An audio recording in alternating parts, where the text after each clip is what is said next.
Hello student, welcome to the integrity career academy. और session शुरुआत करने से पहले सभी को जय श्री कृष्णा। आज का जो हमारा सेशन बैच है वो किस पे है? एनएसओ वर्कबुक का सॉल्यूशन हम यहाँ पे करेंगे। तो कौन सा चैप्टर है? फिजिक्स का वर्क एंड एनर्जी, है ना। तो ज़्यादा टाइम वेस्ट ना करते हुए हम हमारे सॉल्यूशन की तरफ आगे बढ़ते हैं। ये रहा आपके स्क्रीन पे कौन सा पहला क्वेश्चन, देखो क्या बोल रहा है question. A body is projected vertically up.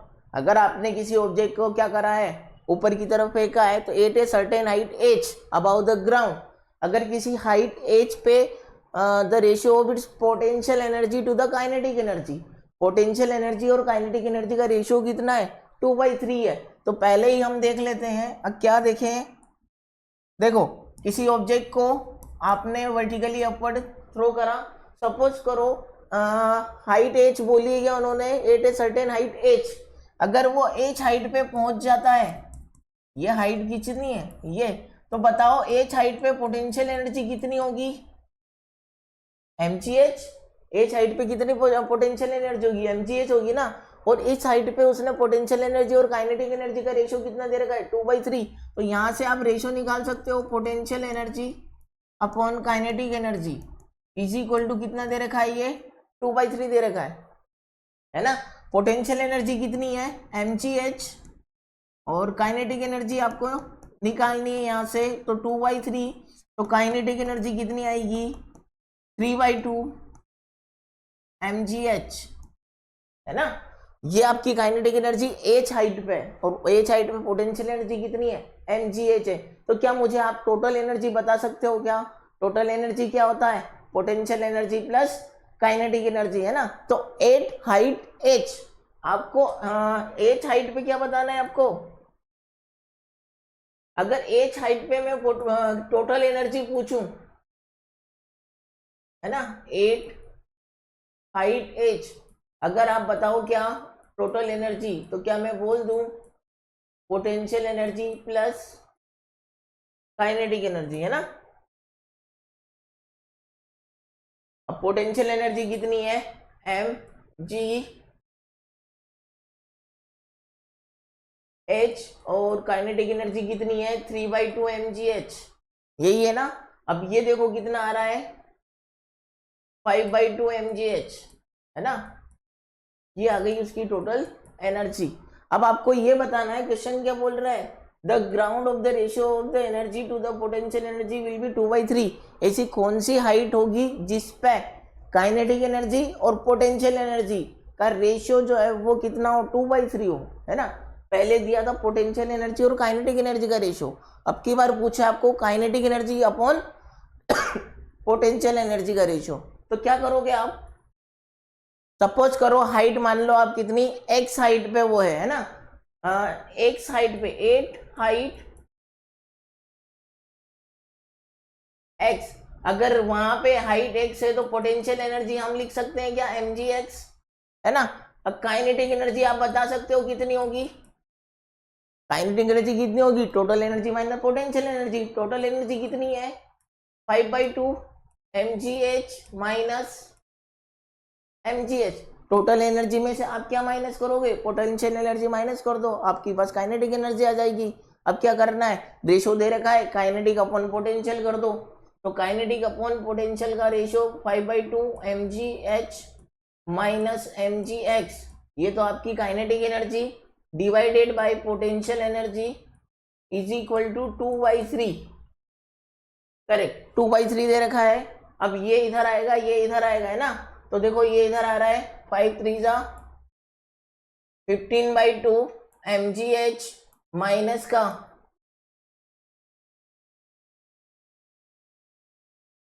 -3 mgx is equal to 2 mgx, है ना। अब ये इधर आने के बाद क्या हो जाएगा? 15/2 mgh इज इक्वल टू, ये आ रहा है 5 mgx। mg से mg उड़ा दो आप, x की वैल्यू कितनी आ रही है? 5×3 3/2 h। x की वैल्यू कितनी आ रही है? 3/2 h, है ना। यही तो आपको निकालना था, किस हाइट पे उसकी जो रेशियो है वो कितना होगा? 2/3 होगा। वापिस से समझना, अगर h हाइट पे पोटेंशियल एनर्जी आपका फॉर्मूला होता है मास इंटू ग्रेविटी इंटू उसकी हाइट, हाइट h दे रखी तो हमने h mgh ले ली, वहां से आपको पता चला 2/3 रेशो दे रखा था तो पोटेंशियल अपॉन काइनेटिक कर दिया 2/3, यहाँ से आपने काइनेटिक एनर्जी निकाल ली 3/2 mgh। क्या मैं बोल दूं टोटल एनर्जी जो होता है वो होता है potential energy plus kinetic energy, तो यहाँ से हमने टोटल एनर्जी निकाल ली। क्यों निकाली? क्योंकि अगर दूसरी हाइट पे आपको पोटेंशियल एनर्जी पता है तो काइनेटिक एनर्जी कैसे निकालोगे आप? काइनेटिक एनर्जी होगा total energy minus potential energy, तो यहाँ से पोटेंशियल एनर्जी एक साइड पे mgx है तो काइनेटिक एनर्जी कितना होगा 5/2 mgh माइनस mgx, है ना। तो 5/2 mgh माइनस mgx आप क्या करोगे, वापस से रेशो निकाल लो किसका, kinetic energy upon potential energy. तो काइनेटिक एनर्जी हमने निकाल ली 5/2 mgh माइनस mgx और अपॉन में पोटेंशियल एनर्जी कितनी है mgx, इन दोनों का रेशियो जो कितना दे रखा है 2/3, है ना। इसको सोल्व करोगे आप और x की वैल्यू अपने आप आ जाएगी कितनी 3/2h, 3/2h दे रखा है क्या ऑप्शन में है ना। तो आप इजीली सोल्व करोगे, अगर आपको कॉन्सेप्ट पता है तो आप इजीली इसको सारे के सारे क्वेश्चन सोल्व कर सकते हो। सेकंड क्वेश्चन पे हम बढ़ते हैं। A truck of mass 800 kg generate a power of 2000 watt. जो ट्रक है उसकी जो पावर है वो कितनी जनरेट कर रहा है 20,000 वाट, है ना, और उसका मास कितना दिया है 800 kg। How much time does the truck need to accelerate, अगर उसको कितना टाइम लगेगा कि वो जो है 20 मीटर से 30 मीटर उसकी स्पीड एक्सेलरेट कर दे, है ना। तो टाइम निकालना है तो पावर का फॉर्मूला आपको पता होता है वर्क डन अपॉन टाइम, है ना। तो टाइम को इधर ले जाओ आप, पावर इनटू टाइम, और वर्क डन को हम लिख सकते हैं डेल्टा के ई। डेल्टा के ई का मतलब क्या होगा, चेंज इन काइनेटिक एनर्जी। तो पावर कितनी है 20,000 इंटू टाइम हाफ एम, मास कितना दिया है 800, v का स्क्वायर माइनस u का स्क्वायर मतलब 900 माइनस 400, है ना। v स्क्वायर 30 का स्क्वायर 900 और 20 का स्क्वायर 400, है ना। अब यहां से देखो 2 4 जा ये आ रहा है, अब इसको भी इधर कर लो, 4 को 2 0 से 2 0 गई तो मतलब यहां से 4 और ये कितना बचा 50, है ना। 2 0 से 2 0 गई, 4 5 जा 20 और 20 मतलब यहाँ पे बचा कितना 50t, 900 माइनस 400 50 तो t की जो वैल्यू आ रही है वो कितनी आ रही है 50 अपॉन 50, t की वैल्यू आएगी आपकी कितनी 10 सेकंड, है ना। सीधा सीधा फॉर्मूला था, power is equal to work done upon time. हमको टाइम निकालना था तो टाइम को उधर लेके गए, वर्क डन क्या होता है चेंज इन काइनेटिक एनर्जी, है ना। तो चेंज इन काइनेटिक एनर्जी आपने कर दिया। फिर एक पावर की वैल्यू कितनी रखी है 20,000, टाइम आपको निकालना है half M we square minus U square, final velocity कितनी 30 का स्क्वायर 900, इनिशियल वेलोसिटी कितनी 20 का स्क्वायर 400, और इसको सोल्व करोगे टाइम की वैल्यू आ जाएगी कितनी 10 सेकंड, है ना। अगला क्वेश्चन देखो, a body of mass 2 kg सोवन अप वर्टिकली।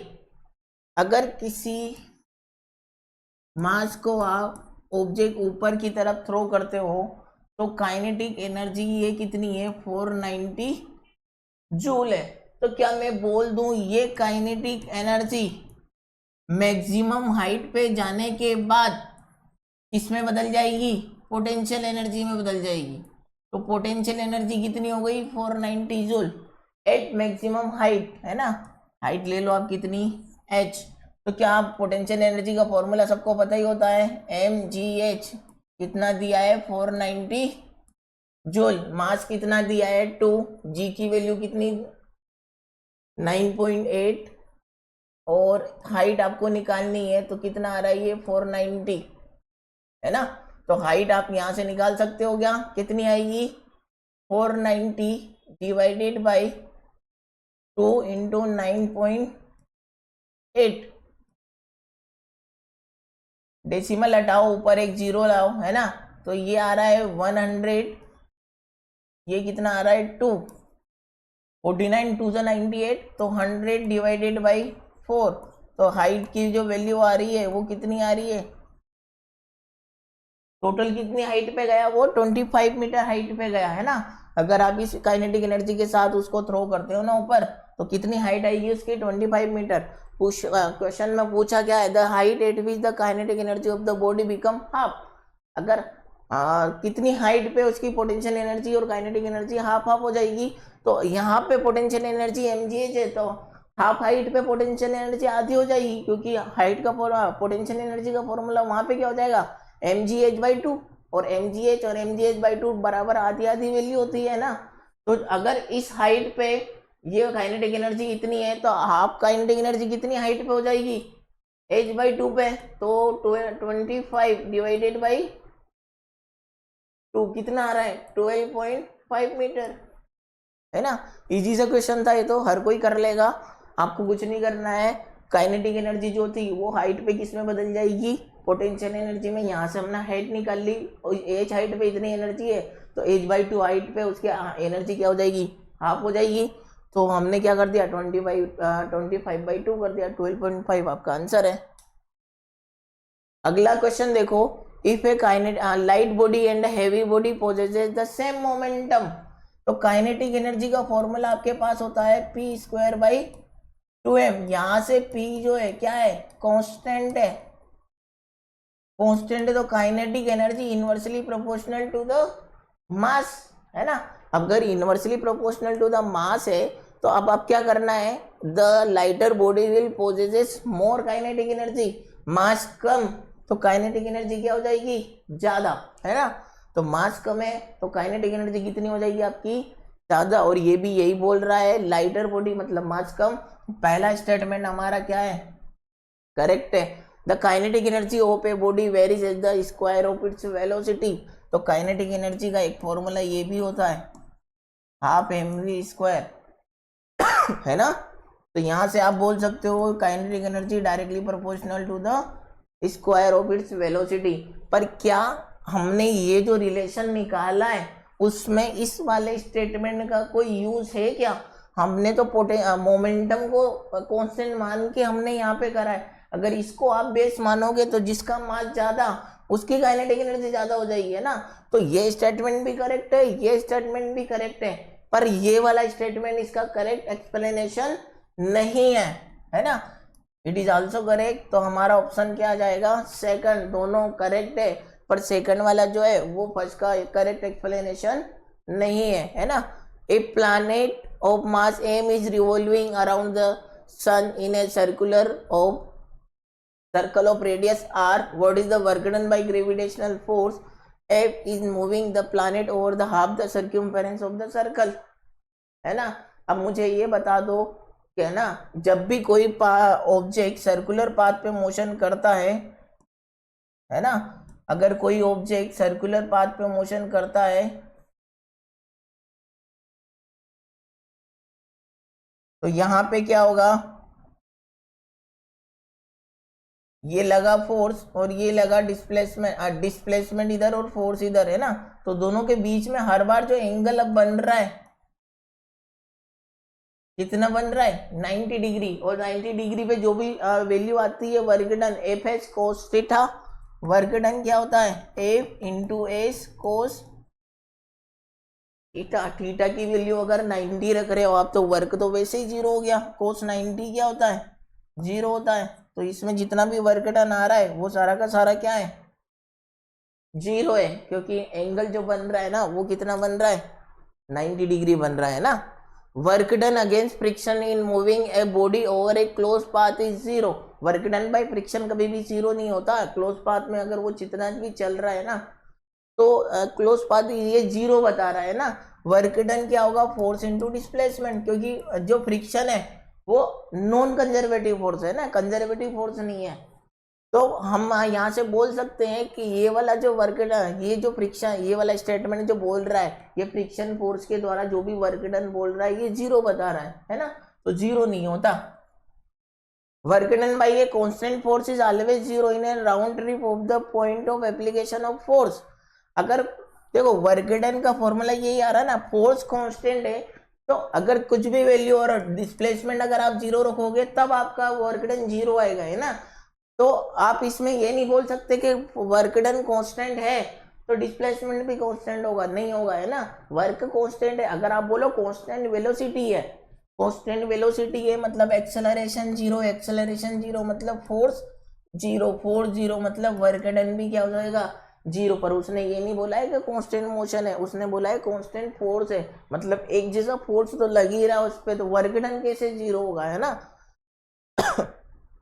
तो ये वाला स्टेटमेंट भी क्या हो गया, रॉन्ग हो गया ना। Both statement first and second are false. Work done by all the forces, work done by the conservative forces, work done by the external forces. देखो कंजर्वेटिव फोर्स में मैंने बताया था, अगर ये एक साइड पे एक सीधे ऑब्जेक्ट को ले जा रहे हो, आप ऐसे ले जा रहे हो, है ना, और एक बार ऐसे ले जा रहे हो, अगर इन दोनों की हाइट h है, ये पाथ P1, ये पाथ P2 और ये पाथ कौन सा है P3, तो मैंने बोला था कि ये पाथ पे डिपेंड नहीं करते सारे कंजर्वेटिव फोर्स, ये डिस्प्लेसमेंट पे डिपेंड करते हैं ना। तो इन सबकी जो पोटेंशियल एनर्जी वो कितनी होगी, mgh ही होगी, है ना। तो work done by conservative force हमेशा चेंज इन पोटेंशियल एनर्जी आएगा। Work done by conservative force, work done by all force change in kinetic energy, work done by external force mechanical energy, force work done in uniform velocity. अभी पिछले वाले question में मैंने बताया था uniform velocity acceleration zero that implies force is always zero, है ना। Force is always zero और फोर्स भी जीरो है तो वर्क डन भी क्या हो जाएगा, जीरो हो जाएगा। तो देख लो कौन सा ऑप्शन आ रहा है, सी में थर्ड है और डी में फोर्थ है, तो पहला वाला ऑप्शन आपका करेक्ट है। क्लियर है क्या, है ना। आगे बढ़ते हैं हम। Water fall from a height of 30 metre at the rate of 20 kg per second. अगर पानी 20 kg पर सेकंड कितना नीचे गिर रहा है एक सेकंड में, to operate a turbine the losses due to the frictional force are 20% of energy, how much power is generated by the turbine, है ना। पावर का फॉर्मूला क्या होता है, work done upon time. Work done को आप लिखोगे कितना, mgh अपॉन टाइम, है ना। तो m बाई टी मास पर टाइम को आप लिख दो कितना 20, g की वैल्यू 10, हाइट कितनी है 30, m अपॉन टी मतलब क्या आ रहा है, मास और टाइम। एक सेकंड में वो कितना मास गिर रहा है 20 kg, तो m बाई टी की जगह आप कितना रख दोगे 20 वैल्यू रख दो। तो यहाँ से जो पोटेंशियल एनर्जी आ रही है कितनी आ रही है 1 2 3 6000 जूल आ रही है, ये ऊपर है। और लॉस कितना हुआ है 20% लॉस हो गया, तो बची कितनी 80% एनर्जी बची ना। तो 80 इसका 80% कितना होगा, ये इसका 80% हो गया,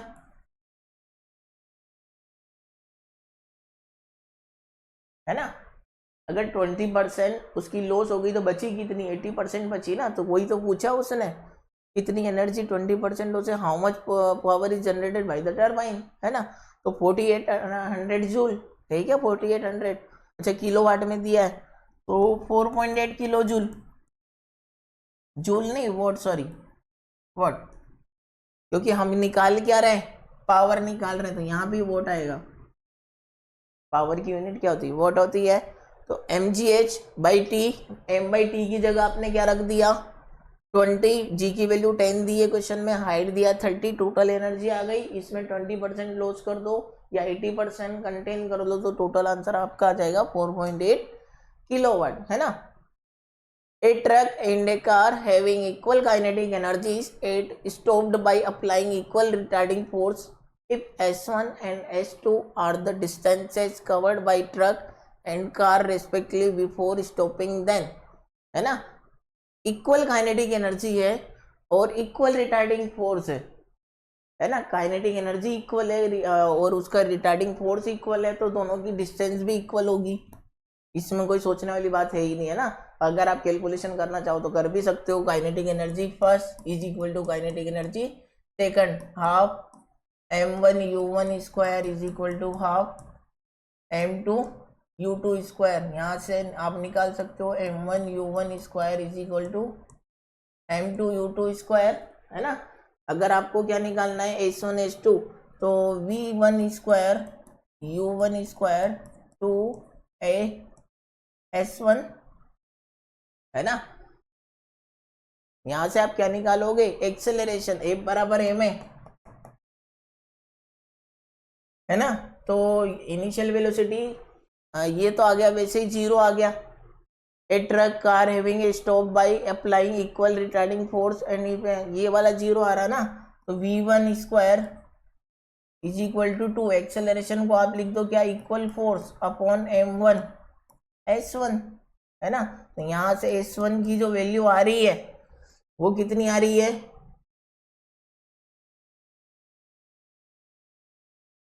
अच्छा ये 0 आ रहा है ना, तो U1 square m1 to f, है ना। अगर आप S2 निकालोगे तो U2 स्क्वायर m2 और 2f, है ना। अगर S1 अगर देखो 2f m1 U1 square m2 U2 square m1 U1 square, ये दोनों भी इक्वल है, तो दोनों की वैल्यू क्या हो गई, इक्वल हो गई। इसी वजह से आप बोल सकते हो S1 is equal to S2, है ना। देखो यहां से आप काइनेटिक एनर्जी निकाल रहे हो, दोनों की काइनेटिक एनर्जी सेम कर दी हमने, डिस्प्लेसमेंट निकाल दिया। S1 की जगह देखो हमने फाइनल वेलोसिटी 0 कर दी यहाँ पे, है ना। तो U1 square 2f S1 m1 minus में ले लो, पर दोनों की जो वैल्यू आ रही है ना वो दोनों इक्वल आएगी, तो S1 is equal to S2। A box of 5 kg mass moves up a ramp from point P to point Q at a constant speed given that the surface are smooth frictionless. What is the gain in the potential energy of the box, है ना। कितनी potential energy उसने gain करी है, potential energy हमको पता है, formula क्या होता है mgh। अब वो बस कितनी हाइट गया हमें उसे पता है, पोटेंशियल एनर्जी जो होती है, ये जो भी वर्क डन लग रहा है ये कंजर्वेटिव लगता है ना, तो हमें बस हाइट से मतलब है, उसके पाथ से कोई मतलब ही नहीं है ना। तो मास कितना दिया है 5 kg, जी की वैल्यू 10, हाइट टोटल कितनी है 8, है ना। तो ये कितना आ रहा है 400 जूल। mgh लगाना है बस। ये जो कंफ्यूज करने के लिए क्या दे रखा है, मतलब आपको पाथ, ये अगर ऐसे जा रहा है तो आप ऐसे मत समझोगे ऑब्जेक्ट को आप ऊपर फेंक रहे हो या नीचे आ रहे हो, है ना। हमें पाथ से कोई मतलब नहीं है, वो हमें ये पता करना है कितनी हाइट गया है बस। ये तो हर कोई बता देगा। एक ग्राफ ऑफ टोटल एनर्जी कभी भी चेंज होती है क्या, नहीं होती है ना, वो हमेशा कांस्टेंट होती है। तो कांस्टेंट किस में दिख रहा है, डी वाले ऑप्शन में, है ना, बच्चों वाला क्वेश्चन है। Potential energy of a stretch और compress spring is directly proportional to the spring का जो पोटेंशियल एनर्जी का फॉर्मूला होता है वो होता है हाफ के एक्स स्क्वायर, यही होता है ना।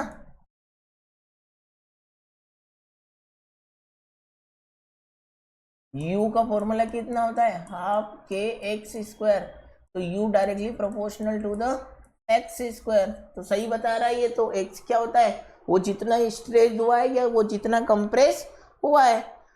तो ग्राफ बिटवीन पोटेंशियल एनर्जी और स्प्रिंग वर्सेस द एक्सटेंशन और कंप्रेशन। अरे भैया ये एक्स स्क्वायर है तो कहाँ से स्ट्रेट लाइन बनेगी, ये तो कर्व लाइन बनेगी ना, पैराबोला बनेगा, तो स्ट्रेट लाइन तो कभी नहीं बनेगी। तो ये वाला स्टेटमेंट करेक्ट है। स्ट्रेट लाइन का फॉर्मूला v बराबर mx प्लस सी होता है ना। अगर स्क्वायर की वैल्यू आ रही है तो आप इसमें ये नहीं बोल सकते कि ये स्ट्रेट लाइन बनेगा, है ना, ये कर्व लाइन बनेगी और पैराबोला बनेगा। तो ये वाला स्टेटमेंट करेक्ट इनकरेक्ट है, तो first is true, second is false. When a body thrown up, बता दो यार, ये तो है ना, आप खुद बता सकते हो। आप ऊपर की तरफ फेंक रहे हो तो कौन सी एनर्जी कम होगी, ज्यादा होगी, काइनेटिक एनर्जी कम होगी और पोटेंशियल एनर्जी बढ़ती जाएगी। तो बता दो जल्दी से, kinetic energy gradually changes into potential energy, बिल्कुल करेक्ट है। काइनेटिक एनर्जी धीरे धीरे किसमें कन्वर्ट होती है, पोटेंशियल एनर्जी में। तो ये वाला स्टेटमेंट क्या हो गया, ट्रू हो गया। व्हेन अ बॉडी फॉल्स, अगर नीचे गिर रही है तो it's potential energy remains the same. क्या पोटेंशियल एनर्जी हर बार सेम होगी क्या, नहीं, है ना, वो धीरे धीरे डिक्रीज होगी। या मैं बोल दूं potential energy is converted into kinetic energy, तो भैया ये गलत हो गया, है ना। Work done by friction over A close path is zero, इसको तो अभी हम पीछे करके आए थे ना। फ्रिक्शन का जो भी वर्क डन होता है वो कभी भी जीरो नहीं होता। तो ये वाला भी क्या आ गया, फॉल्स। ट्रू फॉल्स फॉल्स किस में आ रहा है, ऑप्शन नंबर सी में। अगला क्वेश्चन देखो, a car of mass 1000 kg rest on a horizontal road, initially it is then push over 5 metre to a speed of 1 metre per second before the engine is started, if the average frictional force, frictional force जो दे रखा है ना,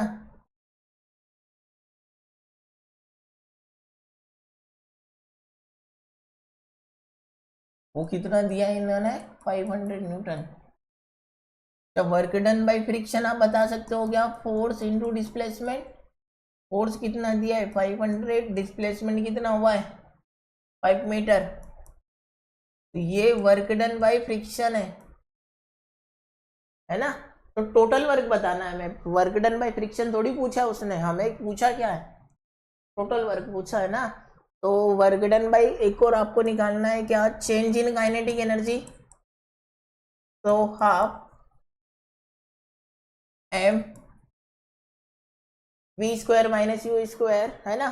तो एक तो वैसे ही zero हो जाएगा, तो इसको हमें 1 लिख दूं तो कितना आ रहा है ये 5000, 1 का स्क्वायर माइनस जीरो, है ना। तो 1 का स्क्वायर 1 हो जाएगा, यहाँ पे ऐसा लिख दो भैया, लो, है ना। तो ये जो आ रहा है ये कितना आ रहा है 500 आ रहा है। तो टोटल वर्क डन टोटल कितना होगा 2500 प्लस 500, 3000 जूल। क्लियर है, अरे भैया क्लियर है ना। हाँ, फ्रिक्शनल फोर्स का हमने फॉर्मूला लगा दिया हुआ है, वर्क डन का फोर्स इंटू डिस्प्लेसमेंट 2500 जूल आ गया। काइनेटिक एनर्जी वर्क डन, यहाँ से हमने वर्क डन निकाल लिया, उसने टोटल वर्क डन पूछा है ना। वर्क डन बाय फ्रिक्शन पूछ लेते, work done bye against friction पूछ लेते तो अलग आंसर हो जाते, पर हमें जो निकालना है टोटल वर्क डन निकालना है। A square of a mass 50 kg, it stands 8 point P at the top of the sky, jump, है ना, it move P to Q, वो P से Q की तरफ मूव करा है। तो 50% change in the gravitational potential energy, है ना। तो चेंज इन पोटेंशियल एनर्जी आप निकाल सकते हो क्या, इन दोनों में से चेंज इन पोटेंशियल एनर्जी कितना होगा, P पे पोटेंशियल एनर्जी mg 60 mg होगी ना, कितनी होगी, ये P पे माइनस ये Q पे, तो कितनी आ रही है ये 40 mg आ रही है। मास कितना है 50, और G की वैल्यू दी है क्या, नहीं दी है, तो 9.8 ले लो, है ना। कितनी लोगे आप 9.8, नहीं दी है तो क्या करेंगे, चेंज इन पोटेंशियल एनर्जी 9.8। मैं तो 10 ही लूंगा, पर क्यों लेंगे, है ना। 10 ले लो, थोड़ा बहुत कैलकुलेशन के हिसाब से बोल रहा हूँ मैं, और कुछ भी नहीं है। 5 इंटू 4 20, 1 2 3, 1 2 3, तो 2 इंटू 10 की power 4 joule change in potential energy आ रहा है। ये क्या आ रहा है, change in potential energy. If 50% of the change in potential energy become the kinetic energy. अब ये जो बोल रहा है इसकी 50% क्या हो रही है, वो काइनेटिक एनर्जी में चेंज हो रहा है ना। तो इसका 50% कितना होगा, इसका आधा, है ना। 2 इंटू काइनेटिक एनर्जी कितनी हो जाएगी 1/2, 2 इंटू पोटेंशियल एनर्जी, तो ये से ये गया, बचा कितना 10/4। काइनेटिक एनर्जी का फॉर्मूला कितना होता है, हाफ mv स्क्वायर, वेलोसिटी बतानी है ना हमें। हाँ, तो ये आ रहा है 2 इंटू 10 की पावर 4, मास को आप इधर ले आओ, कितना आ रहा है 50, ये कितना है 25, 1 2 3 4, 25 कितना आ रहा है 400। v स्क्वायर की वैल्यू 400 आ रही है, तो v की वैल्यू कितनी आएगी 20 मीटर पर सेकंड, है ना। ये लो भैया, है ना, इजी इजी क्वेश्चन है पर डरावने लगते हैं, आप कर नहीं पाते। क्यों? क्योंकि पहले देखते से ही आप छोड़ देते हो। अगर भैया कॉन्सेप्ट से चलोगे तो वैसे ही आपका क्वेश्चन क्या हो जाएगा, सोल्व हो जाएगा। पी पे उसने बोला क्या है, जैसे बोलो चेंज इन पोटेंशियल एनर्जी बोला ना, तो हमने कुछ ना देखा, पी पे और क्यू पे चेंज इन पोटेंशियल एनर्जी, इस पे 60 mg था, उस पे 20 mg था, तो 40 mg आया, है ना। मास जी की वैल्यू हमने 10 रख दी, बोला नहीं था फिर भी देखो 20 आ रही है। अगर नहीं होता तो 20 से थोड़ा बहुत कम आंसर आपका हो जाता, है ना, कोई बड़ी बात नहीं है। तो जिससे 20 से छोटा आंसर आप टिक कर देते, पर बाई चांस आपको क्या मिल गया, 10 रखने से आपकी वैल्यू आंसर आ गया, है ना। तो उसका 50% निकाला हमने, 2 × 10⁴ का 50% 10⁴। काइनेटिक एनर्जी का फॉर्मूला लगा दो, हाफ mv² = 10⁴। सोल्व करोगे v की वैल्यू आ जाएगी 20 मीटर पर second. A mass of m kg is suspended by a weightless string. The horizontal force that is required to displace it until the string making an angle of 45 degree with the initial vertical direction, है ना, initial vertical direction। देखो अगर मास को suspend किया गया है,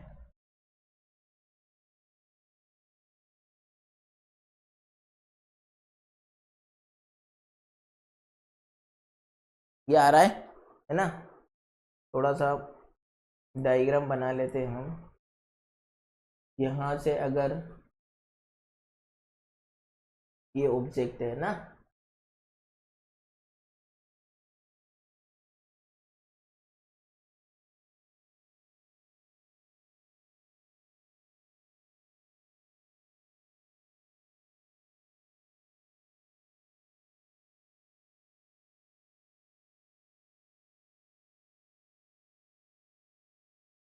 ये इतनी ऊपर आ गया है, ये एंगल जो दे रखा है वो कितना दे रखा है, 45 डिग्री, है ना, कितना दे रखा है, 45 डिग्री। क्लियर है ना।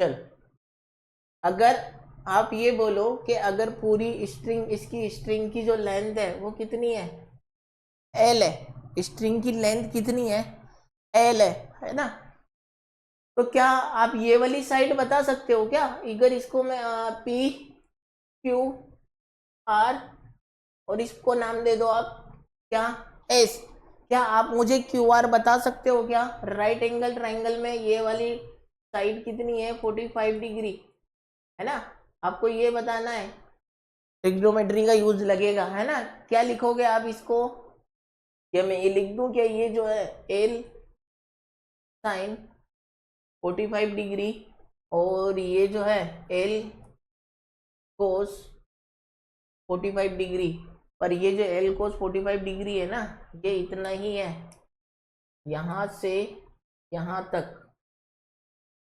देखो अगर देखो साइन 45 कितना होगा, यहां से साइन की वैल्यू कितनी होती है,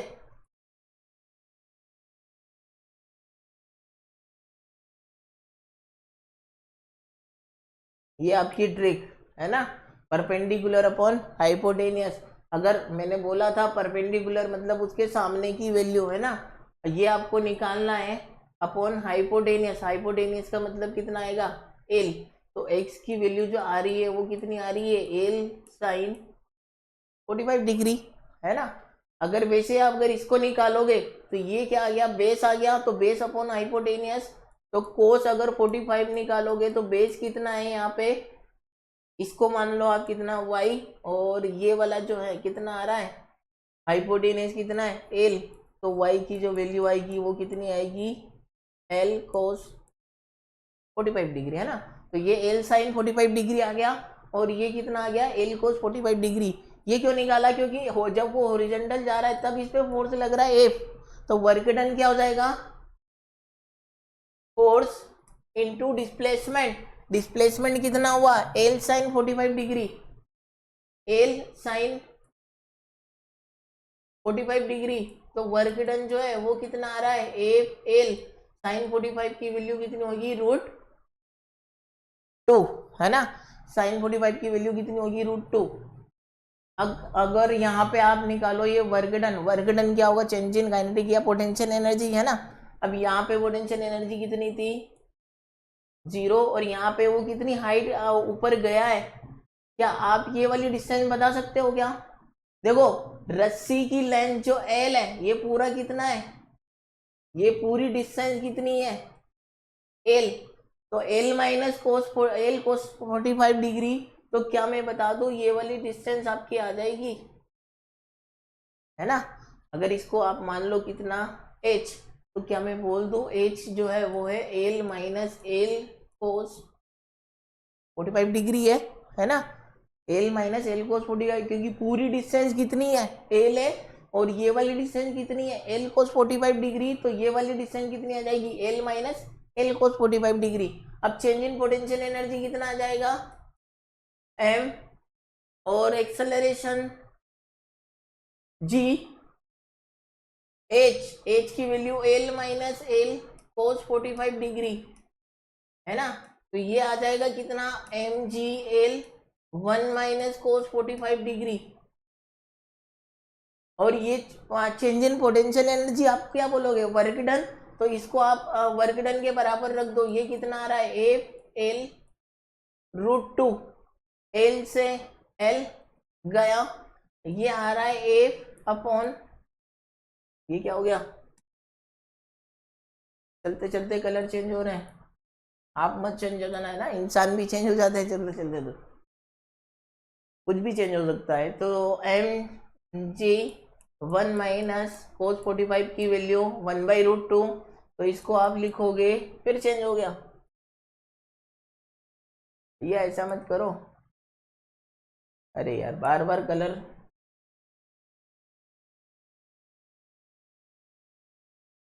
एम जी √2 माइनस 1 अपॉन √2 और ये वैल्यू आ रही है एफ √2। अब मैं इसमें कुछ नहीं कर सकता, √2 से √2 गया, अरे यार √2 से √2 गया, तो एफ की जो वैल्यू आ रही है वो कितनी आ रही है एम जी √2 माइनस 1, है ना। थोड़ा सा कलर की वजह से चेंजेस था। देखो अच्छा क्वेश्चन था, बहुत अच्छा क्वेश्चन था, हमें ये बताना था एम जी √2 माइनस 1 किसमें है, इसमें, आपका आंसर ये हो गया, है ना। पूरी उसकी जो लेंथ है अगर वो हॉरिजॉन्टल से 45 डिग्री पे आ गया तो आपको ये बताना था उसमें with the initial vertical direction, है ना। अब यहाँ पे फोर्स लग रहा है, यहाँ पे एम जी एच जितना भी हाइट है, अगर हाइट हमने कितनी मान ली h, तो टोटल लेंथ रस्सी की देखो यही चल के ना यहाँ पे आई है ना, तो यहाँ पे टोटल लेंथ कितनी है L है, L में से अगर आप ये वाली डिस्टेंस माइनस कर दोगे तो ये वाली डिस्टेंस आ जाएगी। हमने ट्रिग्नोमेट्री का यूज करा, इसको L sin 45, ये L cos 45, तो L में से L cos 45 निकाला तो हमको H मिल गया। तो सबसे पहले वर्क डन आपने निकाला, work done force into displacement, कितना डिस्प्लेसमेंट हुआ है L sin 45 डिग्री, है ना। तो यहाँ पे एफ L/√2 आपने कर दिया, और यहाँ से फिर आपने हाइट निकाली है, पोटेंशियल एनर्जी को mgh रखा, L माइनस L कोस 45 डिग्री, तो चेंज इन पोटेंशियल एनर्जी कितना हो जाएगा, है ना। चेंज इन पोटेंशियल एनर्जी कितना हो जाएगा, change in potential energy is equal to work done, तो हमने ये वाला वर्क डन को यहाँ पे रख दिया, L से L गया, कोस 45 की वैल्यू √2 L से मिल गया, √2 से √2 गया, mg √2 माइनस 1, है ना। थोड़ा लॉन्ग था पर स्टेप बाय स्टेप करते जाओगे तो आ जाएगा answer. Which of the following statement is incorrect, बता दो यार। Work and energy have different unit, false, same unit है ना। Two body of unequal masses have equal acceleration at any instant of time when they are dropped from a cliff। अगर दो अलग अलग मास के m1 और m2 नीचे की तरफ आ रहे हैं तो दोनों के ऊपर एक्सेलरेशन तो g लगेगा, है ना।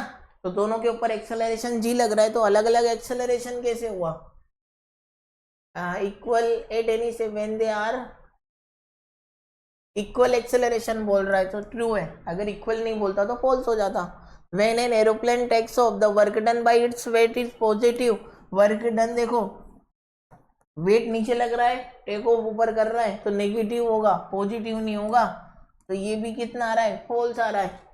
When the speed of a particle is double the ratio of the momentum and kinetic energy gets, हाँ ये क्या रहा है, हाफ हो जाएगी, कैसे हो जाएगी, kinetic energy is equal to P square by 2m, है ना। तो पी की जगह आप क्या लिखोगे, M we square 2m the ratio of the momentum and kinetic energy, है ना। देखो यहाँ पे आप इसको लिख सकते हो P into P upon 2m, है ना। तो एक P को आप नीचे ले जाओ, काइनेटिक एनर्जी अपॉन मोमेंटम, ये होगा P अपॉन 2m, P की वैल्यू mv, तो 2m, तो ये कितना आ रहा है, v by 2, kinetic energy upon momentum, पर इसने the ratio of momentum upon kinetic energy पूछा है, तो v बाई 2 का कितना आ जाएगा, 2 by V, momentum upon kinetic energy का रेशियो। तो अगर आप स्पीड को डबल कर रहे हो, अभी कितना था, 2 अपॉन वी था ना, और अगली बार आप जब करोगे वेलोसिटी डबल तो कितना आ जाएगा, 1 बाई वी, 2 बाई वी और 1 बाई वी, तो ये डबल हो रहा है, हाफ नहीं हो रहा है ना, डबल हो रहा है, डबल हो रहा है, मतलब ये वाला स्टेटमेंट भी क्या हो रहा है, 2 बाई वी और 1 बाई वी, तो रेशियो तो हाफ ही होगा, ये तो 4, 1 सेकंड एंड 4। तो हमें क्या निकालना है, फॉल्स स्टेटमेंट निकालना है ना, तो फर्स्ट एंड थर्ड,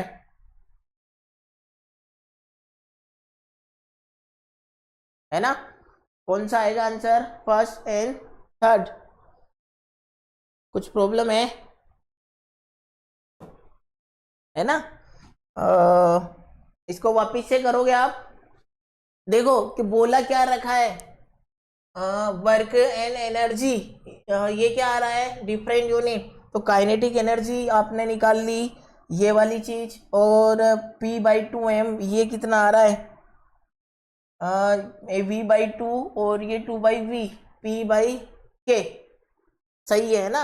अगर वेलोसिटी को आप डबल कर दोगे तो ये कितना आ जाएगा, 1 बाई वी, है ना। देखो कैसे आएगा, V की जगह आप 2v रख दो, तो ये कितना आ रहा है, 1 अपॉन वी आ रहा है, तो 2 अपॉन वी और 1 अपॉन वी, तो ये जो है इसका आधा ही तो हुआ ना, फर्स्ट एंड थर्ड।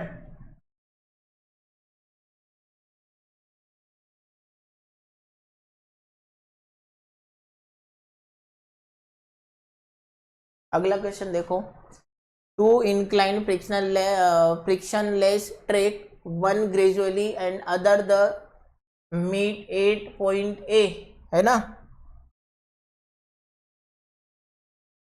अगर पॉइंट ए पे मीट कर रहा है ना, सही है, तो वन एंड ट्रैक इच, बताओ अगर दोनों same velocity, both the stone reach at the bottom at the same time but not with the same speed, अगर वेलोसिटी का फॉर्मूला क्या होता है, √2gh, है ना। अगर हाइट आप दोनों की सेम है तो कोई फर्क नहीं पड़ता, जितनी स्पीड से ये सेकंड वाला ऑब्जेक्ट आ रहा है ना, उतनी ही स्पीड से क्या आएगा, फर्स्ट वाला ऑब्जेक्ट आएगा, है ना। उतनी ही स्पीड से कौन सा आएगा, फर्स्ट वाला आएगा। इस वाले यहाँ पे बात कर रहे हैं हम, यहाँ पे जब वो स्ट्राइक करेगा ना बॉल, तब उसकी वेलोसिटी दोनों की सेम होगी। अगर v1 इसकी है और इसकी कितनी है, v2 है, तो जब वो स्ट्राइक कर रहा है तब उसकी दोनों की वेलोसिटी क्या होगी, क्योंकि 2 सेम है, g सेम है, और हाइट दोनों की सेम है ना। ऐसा नहीं कि हम ये वाली डिस्टेंस लेते हैं, हम हाइट लेते हैं कितना, तो दोनों की हाइट भी सेम है, तो जब वो स्ट्राइक करेंगे दोनों बॉल तो सरफेस पे, तो दोनों की वेलोसिटी सेम होगी, but not with the same speed, गलत है। Stone reach bottom with the same speed, ये तो ये आ सकता है, bottom with the same speed ये भी आ सकता है, ये भी नहीं आ सकता है ना। अब दोनों में से आपको चूज करना है। First reaches the bottom earlier, क्या ये पहले पहुंचेगी या सेकंड वाली पहले पहुंचेगी, है ना। अब क्लियरली पता है इसका स्लोप कम है और इसका स्लोप क्या है, ज्यादा है ना। तो जिसका स्लोप ज्यादा है, जैसे आप एक बार ऐसे कर रहे हो और एक बार ऊपर से ऐसे गिराओ, तो जो जिसका स्लोप ज्यादा होगा वो पहले गिरेगा ना। मतलब इसका T2 का टाइम जो है वो T1 से कम होगा, है ना। अब भैया ये वाला स्लोप आप क्या करोगे, ऐसे बता रहा हूं मैं ना। ये वाला स्लोप यहाँ से आप ऑब्जेक्ट को ऐसे नीचे गिरा रहे हो, अगर इसको स्लोप को मैं और बढ़ा दूं तो वो जितना और ऊपर आएगा ना, और ऊपर आएगा और ऊपर आएगा, मतलब तेजी से नीचे गिरेगा वो, तो इसका टाइम कम होगा और इसका टाइम ज्यादा होगा, है ना।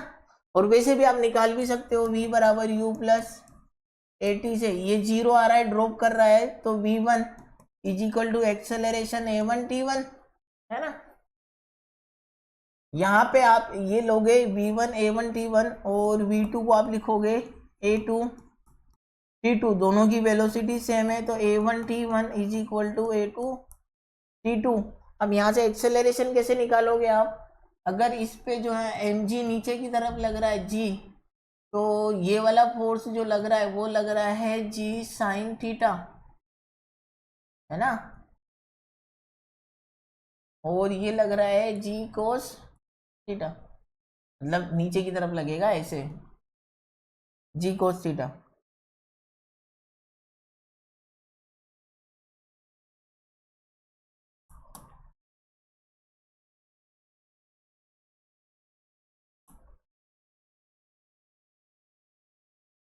जी कोस थीटा, वैसे आप अगर इसको आप ऐसे मान रहे हो तो इधर जी और इधर एक लगेगा, है ना। तो जी साइन थीटा, अगर इसका एंगल थीटा 1 तो इसका थीटा 2, है ना। तो a1 की जगह रख दो आप जी साइन थीटा 1 t1 और जी साइन थीटा 2 t2, है ना। अगर ये वैल्यू आपने कितनी ली है थीटा 1 और ये वैल्यू कितनी ली है थीटा 2, है ना। तो देखो mg जिधर कोस थीटा होता है उधर आप क्या लोगे, जिधर थीटा होता है उधर कोस थीटा। अगर ये थीटा है ये 90 है, देखो इसको अगर एक्सप्लेन करना है ना तो ऐसे आप ले सकते हो। देखो मैं वापस से ये बना रहा हूँ, ये एंगल कितना है थीटा 1, अगर वेट ये कितना है 90, तो ये कितना हुआ 90 माइनस थीटा 1। क्लियर है, यहाँ पे फोर्स लग रहा है तो हमने एक फोर्स इधर लिया,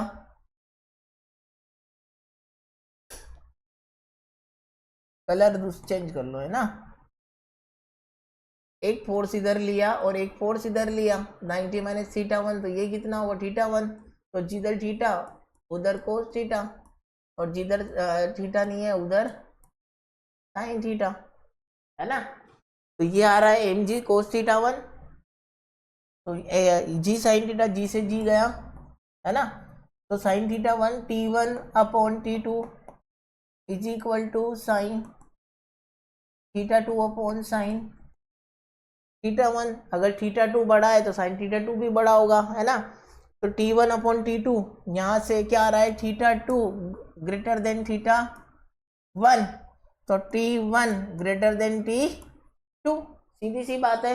तो t1 बड़ा होगा और t2 क्या होगा, कम होगा, है ना। तो इसमें ज्यादा टाइम लगेगा और इसमें कम टाइम लगेगा। तो आप क्या बोल सकते हो यहाँ पे कौन सा ऑप्शन होगा, दोनों की स्पीड सेम है। First reach the bottom earlier, first earlier नहीं, second reach the bottom earlier, ये करेक्ट होगा, है ना। ये रॉन्ग होगा, ये इसको आप रॉन्ग कर दो, इसको और आप करेक्ट कर दो। वैसे भी पता चल रहा था जिसका स्लोप कम है तो ये धीरे धीरे आएगा, और जिसका स्लोप ज्यादा है तो वो तेजी से आएगा। अब सीधा से सिंपल लॉजिक लगा के भी आप निकाल सकते थे इसका आंसर, है ना। The diagram shown is a cyclist moving down a small hill P before traveling on a flat road after point Q. The total mass of cyclist and his bicycle is 60 kg, है ना। इन दोनों का मिला के जो मास है वो कितना है 60 kg है। तो speed of the cycle is P पे 10 मीटर पर सेकंड है। काइनेटिक एनर्जी P पे पूछा है, काइनेटिक एनर्जी का formula half M we square half, mass दोनों का मिला के कितना दिया है 60, वेलोसिटी कितनी है 10, 10 का स्क्वायर कितना हो गया 100, तो ये कितना आ रहा है 2 3 6, 3000 जूल, है ना। तो ये वाला स्टेटमेंट तो करेक्ट हो गया। हमको बताना कौन सा इनकरेक्ट बताना है। The loss of gravitational potential energy between P and Q 18,000 joule. Q पे आएगा तो पोटेंशियल एनर्जी वैसे जीरो हो जाएगी, मतलब जो पोटेंशियल एनर्जी ऊपर थी, loss of potential energy, potential energy at P minus potential energy at Q, तो ये आ रहा है m g h minus zero. Mass कितना है 60, जी की वैल्यू 10, हाइट कितनी है 3, तो कितना आ रहा है ये 1800 जूल, है ना। तो ये बात भी सही है। टोटल एनर्जी कितनी हो जाएगी potential energy plus kinetic energy, तो 40, ये आ रहा है 3000 और ये आ रहा है कितना 1800, तो 314, ये टोटल एनर्जी हो गई। थर्ड वाला भी क्या है करेक्ट है। The cyclist does not require a greater power when the travel at a higher constant speed, तो कांस्टेंट स्पीड से ज़्यादा वर्कडन, एक्सेलरेशन ज़्यादा, फोर्स ज़्यादा, वर्कडन ज़्यादा, वर्कडन ज़्यादा तो पावर आपको ज़्यादा लगानी पड़ेगी, है ना। तो ये वाला गलत है। हमें कौन सा बताना था इनकरेक्ट बताना था, तो आपका ऑप्शन नंबर डी क्या हो गया। पी पे फॉर्मूला लगाया half M we square total minus, क्योंकि यहाँ पे हाइट कम हो गई थी इसकी potential energy zero, m g h आपने लगा दिया। अगला देखो क्या आ रहा है, it will move with a greater speed at y, the speed of the object at m is 10 metre per second, है ना। चेंज इन काइनेटिक एनर्जी आ जाएगा ना, चेंज इन पोटेंशियल एनर्जी कितना आ जाएगा, तो हाफ एम मास दिया है क्या,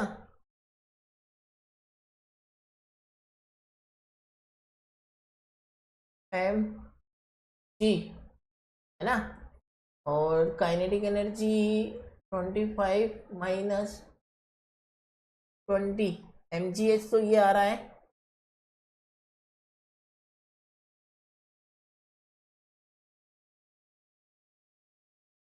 half M we square, m से एम गया, 25 माइनस 20 कितना आ रहा है 5, 5 इंटू 10, और ये बचा जी वी स्क्वायर, है ना। तो वी स्क्वायर कितना आ रहा है 100, तो वी की वैल्यू कितनी आ जाएगी 10 मीटर पर सेकंड, है ना। The speed of the object 8 m is 10 metre per second, सही है। स्पीड ऑब्जेक्ट की कितनी है 10 मीटर पर सेकंड है। First is true, second is true, both first and second are true. It will move with a greater speed at y, क्या वो Y पे जो है ग्रेटर स्पीड से मोशन करेगा क्या, नहीं। रुक जाओ एक सेकेंड,